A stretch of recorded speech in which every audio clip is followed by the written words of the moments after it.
आएंगे, आकर के कहेंगे कि हम आपको गिरफ्तार करना चाहते हैं, तो हम उनसे कहेंगे कि ज़रूरत क्या है। FIR में जिस तरीके का वर्जन माननीय न्यायालय ने जारी किया है, विदाउट कोई तथ्यहीन है, कोई मेडिकल नहीं है, कोई एविडेंस नहीं है। बताओ ना, एक सबूत दे दो कि मैंने कोई अपराध किया हो।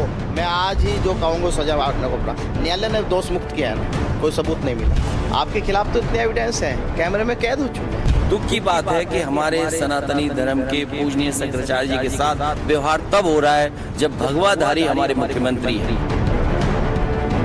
तो जिस तरीके से अपमानित कर रहे हैं, जिस तरीके से उनके चरित्र हनन का प्रयास कर रहे हैं, पूरी कांग्रेस पार्टी अन्याय उनके साथ नहीं हुआ, उन्होंने अन्याय किया।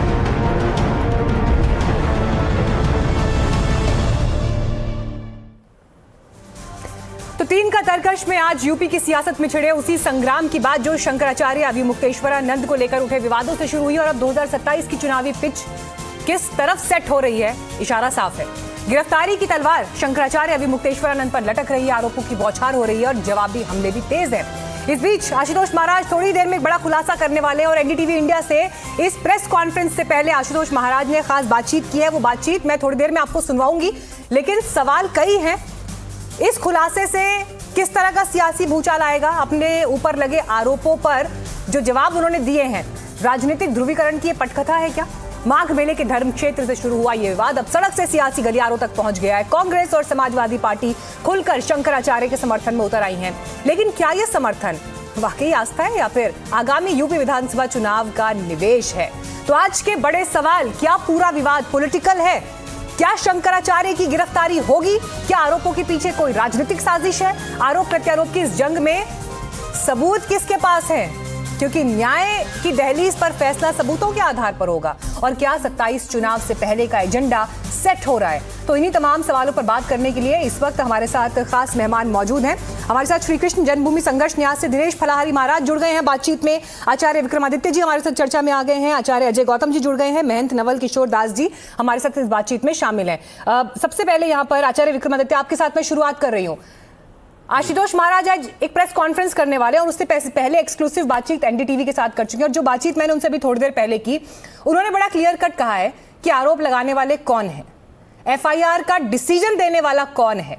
आरोप अपनी जगह, लेकिन सबूतों के आधार पर फैसला होगा। लेकिन क्या आपको लगता है कि अब कुछ सबूत भी सामने आने चाहिए? आरोप तो बहुत हो गए, सबूत अब सामने आए तो कुछ बात हो। सामने आने चाहिए, बिना सबूत के तो कोई कार्य नहीं चलता है। जिस प्रकार से आक्षेप तो कोई भी लगा सकता है और मैं कह रहा हूँ इस देश के अंदर हमने एक के बाद एक देखे हैं कि पूरे विश्व के अंदर क्या भारत के अंदर ऐसे आक्षेप लगाए गए हैं जिससे शंकराचार्य पद को, गरिमामय पद को जिस प्रकार से एक आरोपित करने का प्रयास किया। निश्चलानंद स्वामी जी के संबंध में आपको याद होगा, जयंत सरस्वती जी महाराज के संबंध में जेल तक भेज दिया गया, दिवाली वाले दिन जेल भेज दिया गया और बाद में सारे के सारे आरोप निराधार निकले। ऐसे नहीं, एक नहीं, अनेकों अनेक लोगों किस प्रकार से कानूनी प्रपंच के अंदर फंसाया जाता रहा है, इसका कोई दिक्कत नहीं है। लेकिन अभी इस बात को समझने की आवश्यकता है कि जो पॉस्को एक्ट के अंदर जिस प्रकार से कार्रवाई की गई है, सरकार ने कार्रवाई नहीं करी। सरकार के समक्ष जो तथ्य उपस्थित किए गए उसके अंदर सरकार ने नहीं एफआईआर दर्ज करी है, वो 156 के अंदर जाता है व्यक्ति और माननीय न्यायालय के समक्ष उपस्थित होता है। तो न्यायालय ने कुछ ना कुछ तो देखा होगा। इस बात को हमें समझना चाहिए कि न्यायालय की जिस प्रकार से मैं और आप बैठ के यहाँ पे डिबेट कर रहे हैं या कोई भी व्यक्ति डिबेट करने की बात कर रहा है, तो न्यायालय ने बहुत सारी चीजें देखी होंगी, कानून के अंदर प्रोविजंस है। लेकिन पॉस्को एक्ट के अंदर भी हमें विचार करने की आवश्यकता है कि इतना भयावह स्थिति है कि इस देश के अंदर परिस्थितियों तो टाडा याद होगा आपको कि टाडा के अंदर जब कोई बड़ा व्यक्ति फंसा तब जाके पूरा टाडा हटा दिया गया।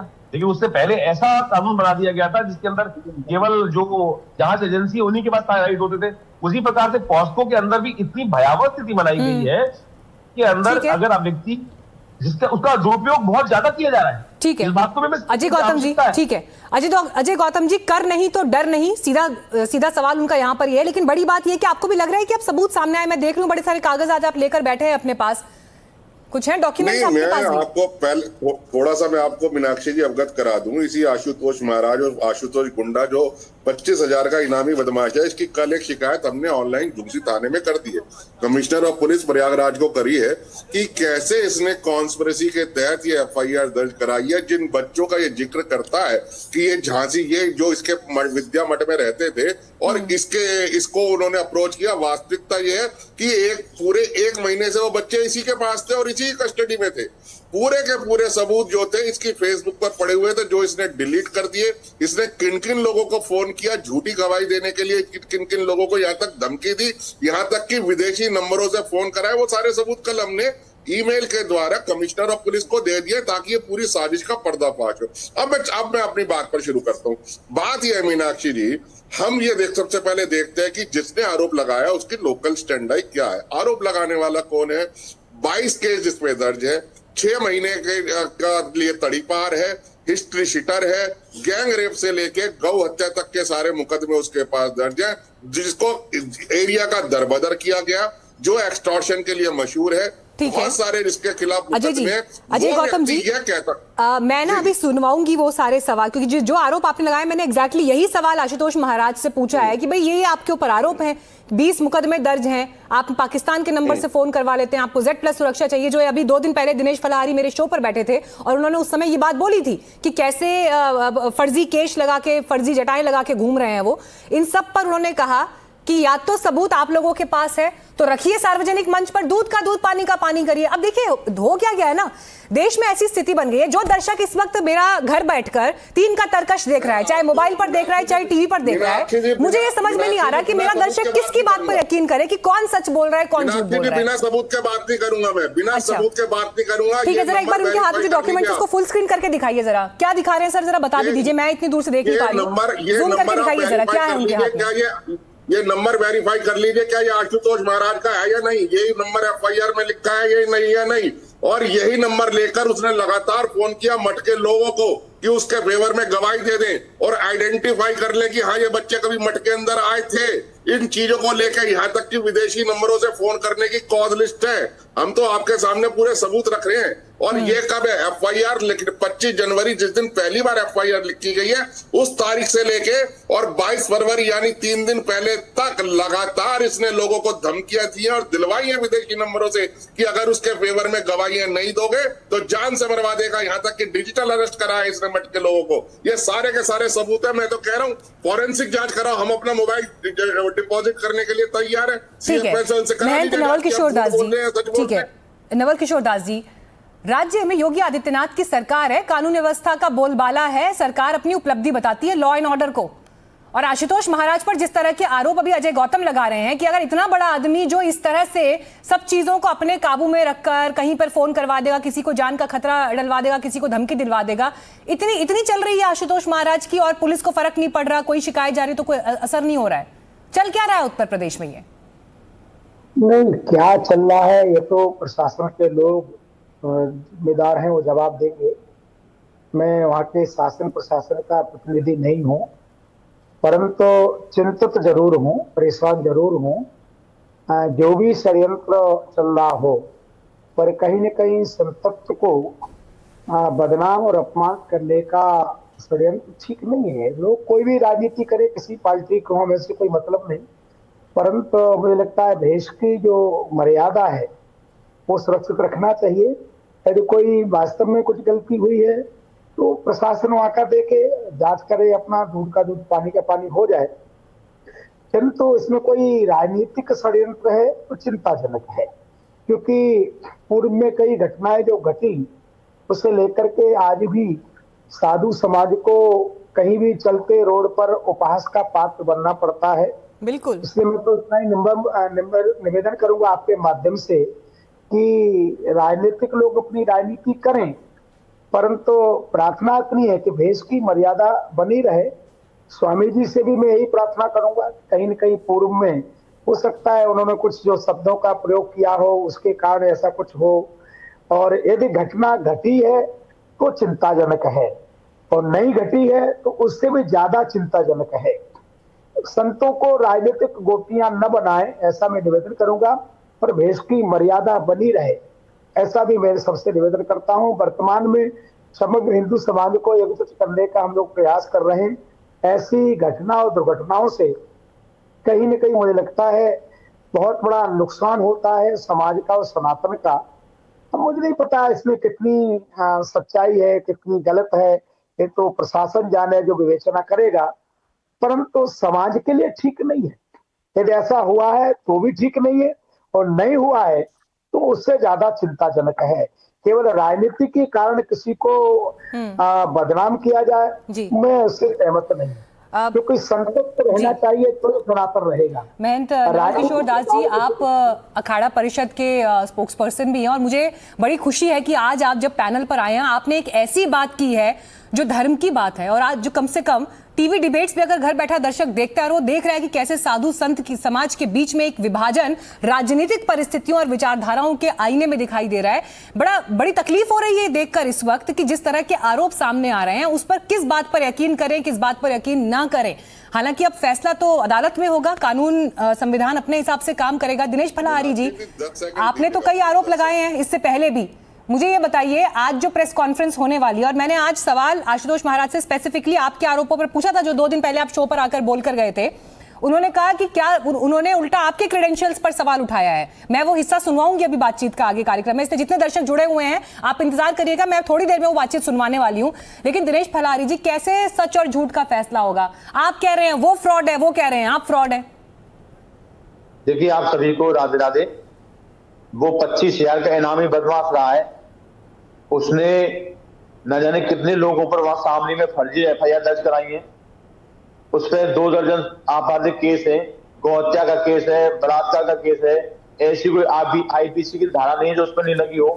और उसने पहले प्रेमानंद महाजी पर ही झूठे मुकदमे में फंसाने की धमकी दी, उनको ढोंगी संत कहा। तो जब ये मथुरा न्यायालय में मुकदमा दर्ज कराने के लिए आ रहा था तो मथुरा के ब्रजवासियों को पता लग गई, तो वो जब तक कचहरी आए तो ये भाग गया। ये मथुरा में एक चतुर्वेदी ब्राह्मण है, उनकी गाड़ी लेके भाग गया। मथुरा में गोविंद नगर थाने से इसके वारंट हैं। इसके कारनामे ऐसे हैं कि यदि कभी सनातनी को पता चल जाएगी तो वो उनको बड़ा कष्ट होगा। ये इतना बड़ा फ्रॉड व्यक्ति है, हर जगह नाम के चक्कर में, पैसे कमाने के चक्कर में लोगों को ठगता है। इस पे आपराधिक कितने केस हैं? चलिए ठीक है, सुन लेते हैं, सुन लेते हैं। चलिए आशुतोष महाराज, ठीक है, सुन लेते हैं। आशुतोष महाराज से जो बातचीत हम कर रहे थे वो हमारे पास इस वक्त लाइव जुड़ भी रहे हैं हमारे साथ। आशुतोष महाराज प्रेस कॉन्फ्रेंस करने वाले हैं, लेकिन मेरा पहला सवाल आपसे ये, शंकराचार्य ने प्रेस कॉन्फ्रेंस करके बड़ा क्लियर कट कहा है कि आप हिस्ट्री शीटर हैं, 20 से ज्यादा मुकदमे आप पर दर्ज है, आपने इससे पहले भी कई आपराधिक मुकदमों में आपका नाम आया है। ऐसे में आपके द्वारा लगाए गए आरोपों को देश गंभीरता से क्यों ले? ये कहने से क्या साबित करना चाह रहे हैं? ये मैं आपको साफ साफ कहना चाहता हूं, जो ये बता रहे हैं प्रूफ तो करके दें। किसी मान्य न्यायालय का आदेश तो दिखाए हमारे पर मुकदमे हैं, हमें सजा हुई है, हमें कुछ है। ये इन्होंने एक अपने आश्रम में अपने शिष्यों के द्वारा टाइप कराकर सूची जारी करना और थाना कानला की मोहर लगाई।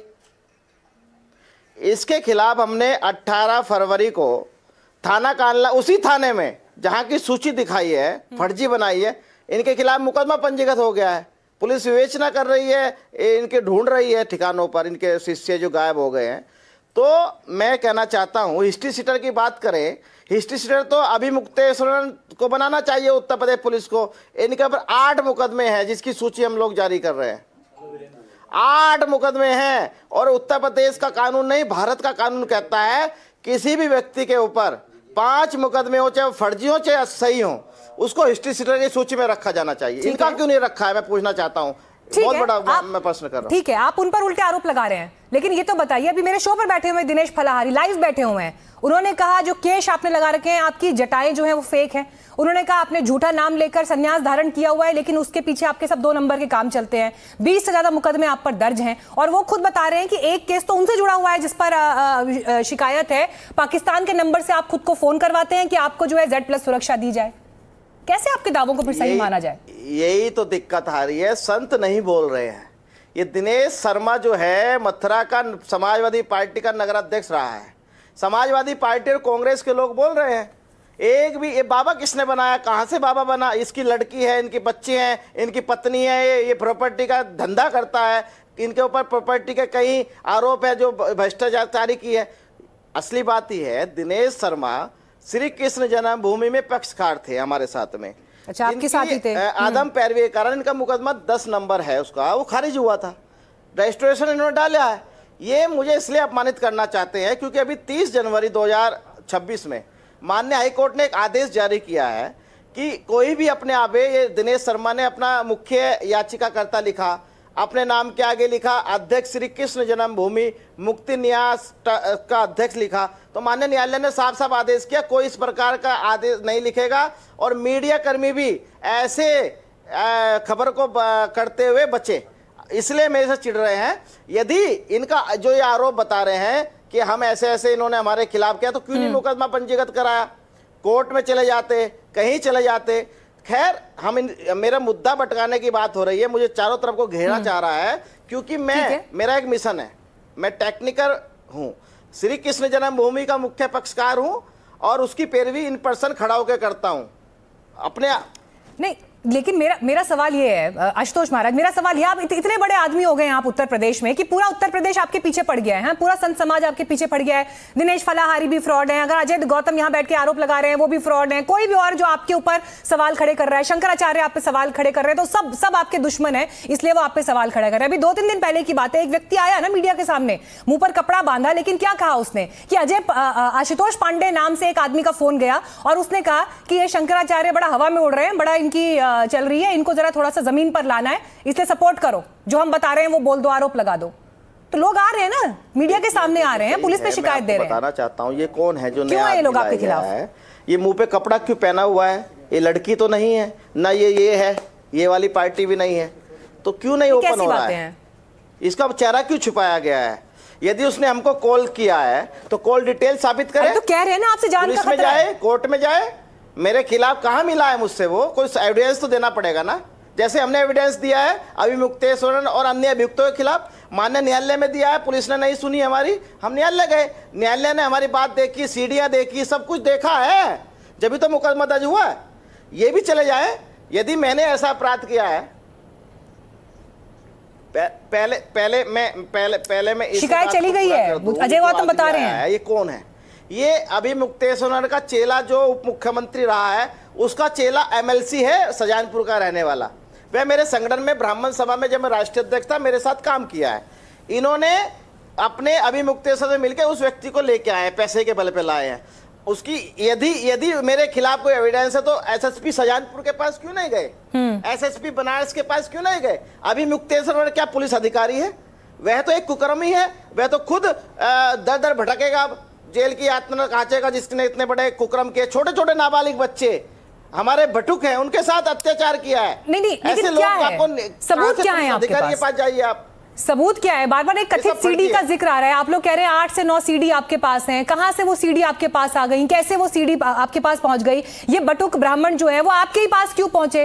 भाई शंकराचार्य तो बड़ा क्लियर कट कह रहे हैं कि ना हम उनसे जीवन में कभी मिले, ना वो हमारे गुरुकुल में आए, ना हमारे क्षेत्र में वो रहते हैं, हरदोई के रहने वाले हैं, तो आप कहां से पकड़ कर लाए और आपके पास ही क्यों आए? वो किसी और के पास क्यों नहीं गए? वो आप ये बताइए, आज से पहले क्यों नहीं ये सारी बातें आई?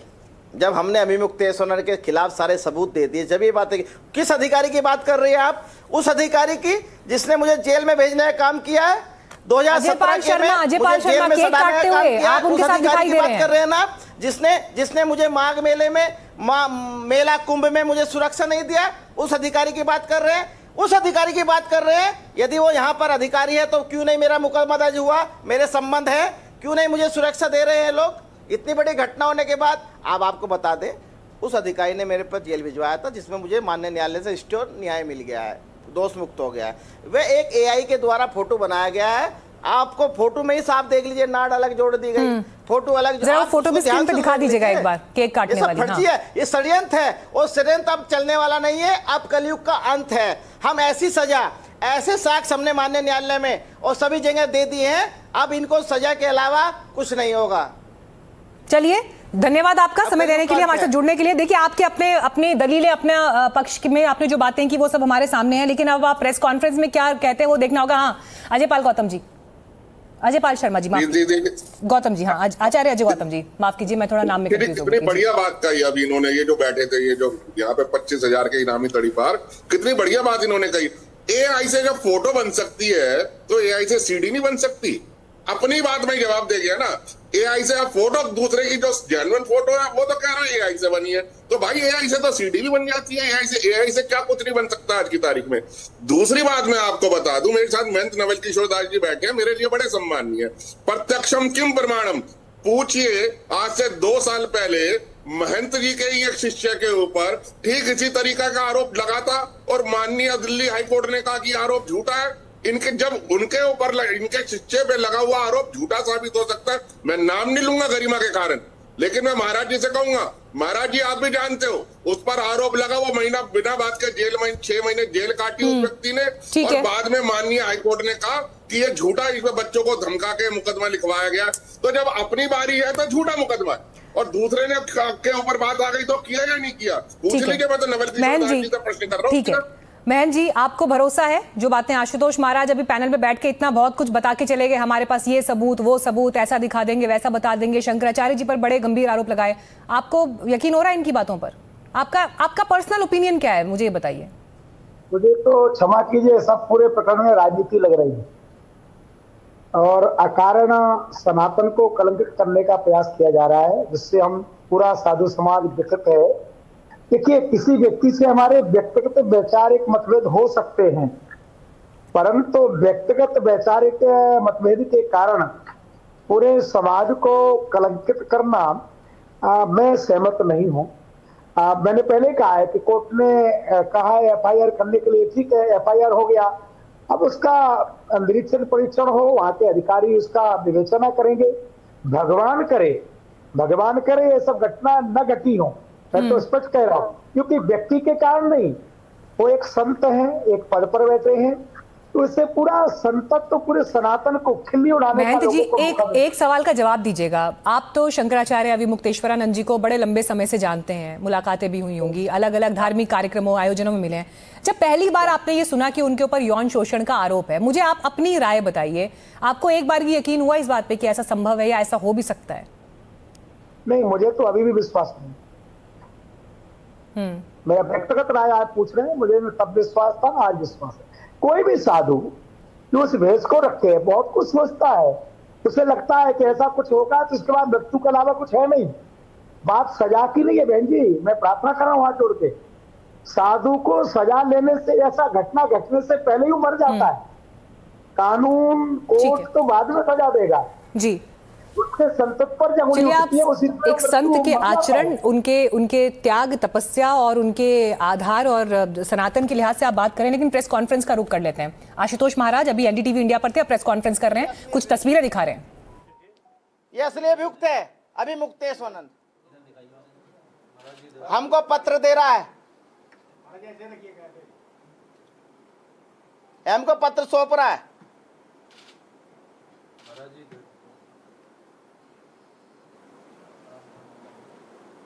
बताता है हमको हिस्ट्री शीटर, सबूत लाके दीजिए कोर्ट से कि किस कोर्ट ने मुझे दोषी बनाया, किस कोर्ट से मुझे दोष दिया गया, किस कोर्ट से मुझे सजा हुई। यदि मैं हिस्ट्री शीटर होता तो आप सबके सामने ना बैठता, माननीय हाई कोर्ट में बहस ना करता, माननीय सुप्रीम कोर्ट में श्री कृष्ण जन्मभूमि जैसे मामले में मैं पैरोकार ना होता और ना ही मैं वहां बहस कर पाता। मुझे माननीय न्यायालय से सभी मुकदमों में मुक्त किया गया है।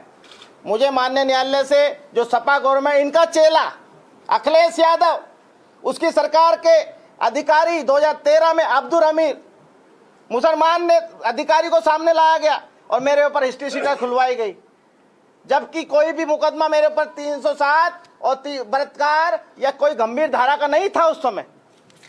क्यों मुझे हिस्ट्री शीटर बनाया गया था? क्योंकि मैं कानला किराना के हिंदुओं के प्लान की लड़ाई लड़ी थी। आपको याद होगा 2013 में दंगे हुए थे किराना कानला मुजफ्फरनगर में, उसका मुख्य शिकायत करता मैं हूं। मुझे दबाने के लिए किए गए थे, पर माननीय न्यायालय ने मुझे दोष मुक्त किया है, किसी भी मुकदमे में मुझे सजा नहीं हुई है। इतना ही नहीं, अब आपके सामने मैं एक चिट्ठा लेके आया हूं, इनके आश्रमों में कितनी बड़ी धांधली हो रही है। 3 से 4 करोड़ रुपए का लेन देन जो गायब कर दिया गया। इनका सीवीओ प्रकाश उपाध्याय, उन्हीं के हाथों से लिखी, उनके साइन से है कि 2 करोड़ वहां से वहां बच जाएगा, 2 से 2 करोड़ ऐसे बचा लो। नंबर 1 का खुलासा हो रहा है ये ये वह पैसा है जो संस्थाओं में आता है, 3 करोड़ दे दो और वापसी दे दो 2.5 करोड़।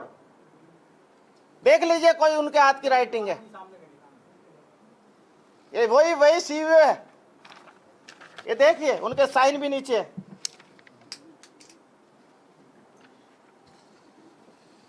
ये सब हमने विवेचना अधिकारी को जांच में दे दी है, पुष्टि हो गई है कि यहाँ पर बहुत बड़ा भ्रष्टाचारी हो रहा है। ये देखिए प्रकाश उपाध्याय के साइन है, इनके नंबरों से हमें प्राप्त हुआ। तो आपने आशुतोष महाराज की ये जो प्रेस कॉन्फ्रेंस चल रही है उसमें जो तस्वीरें दिखाई वो सब देखी। मुझे बताइए आचार्य विक्रमादित्य जी, ये कौन सी इन्वेस्टिगेटिव एजेंसी चला रहे हैं आशुतोष महाराज? ये डॉक्यूमेंट कहां से आ रहे हैं इनके पास? कोई तो दे रहा होगा ना, कहां से आ रहे हैं? इन्वेस्टिगेटिव एजेंसी को देखने की आवश्यकता है कि जिस प्रकार से आरोप प्रत्यारोप लगातार चलते चले जा रहे हैं, एक भयावह स्थिति बनी हुई है सनातन के लिए। मैं कहूंगा, मैंने पहले भी इस बात को रखा था कि जब आप किसी न किसी राजनीति में फंस जाते हैं तो ऐसे आरोप प्रत्यारोप बहुत ज्यादा लगते हैं। इसीलिए सनातन को रक्षा करने के लिए कोई नहीं, आशुतोष महाराज की क्रेडेंशियल्स पर आप क्या सोचते हैं? विक्रमादित्य जी, आशुतोष महाराज की क्रेडेंशियल्स पर आप क्या सोचते हैं? इतने जो डॉक्यूमेंट्स दिखा रहे हैं, आ कहां से रहे हैं इनके पास? ये पेपर, ये कागज कहां से आ रहे हैं इनके पास? अब किसी भी, मैं कहूँगा किसी की शक्ल पर तो लिखा नहीं कौन क्या है। हर व्यक्ति अपने आप को सत्य मानने को तैयार है। वो कह रहे हैं मैं कभी मिला नहीं, वो कह रहा है मैं सामने दिख रहा हूँ। तो मैं कहूंगा भाई, आप जो भी लड़ना चाहते हैं, विवाद में आ गए हैं, विवाद में अगर है तो मैं कहूंगा सबसे पहले हमारे सनातन से दूर होने का प्रयास करें। सनातन से इतने बड़े पद पर बैठकर, इतने बड़े मठ के अंदर बैठकर कम से कम इस बात को ध्यान रखें, आप जो लोगों के साथ, संत के साथ सब खड़े रहेंगे, लेकिन संत पे जब आरोप लगता है तो आप मान के चले। क्या आप ये कह रहे हैं विक्रमादित्य जी, क्या आप ये कह रहे हैं कि उन्हें पद छोड़ना चाहिए? गिरफ्तारी हो नहीं हो वो तो अलग बात है, पद छोड़ना चाहिए। मैं पहले दिन से इस बात को कह रहा हूँ कि उनको इस बात पे ध्यान रखना चाहिए। ठीक है, गरिमा पद, मेरे बाबा का पद है भाई। दिनेश फलारी जी, बहुत देर से वो हाथ खड़ा कर रहे हैं, कुछ बोलना चाह रहे हैं। दिनेश फलारी, कहां से आ रहे हैं आशुतोष महाराज के पास ये डॉक्यूमेंट्स? मथुरा से एक चतुर्वेदी ब्राह्मण की गाड़ी छुड़ा ले गया, उसको पैसे नहीं दिए। गोविंद नगर थाने में आज भी वारंट चल रहे इसकी, पुलिस उसको गिरफ्तार क्यों नहीं कर रही है? ये खुद ही कागज बना लेता है, इसके पास इतने संसाधन है, सब कुछ मैनेज कर लेता है।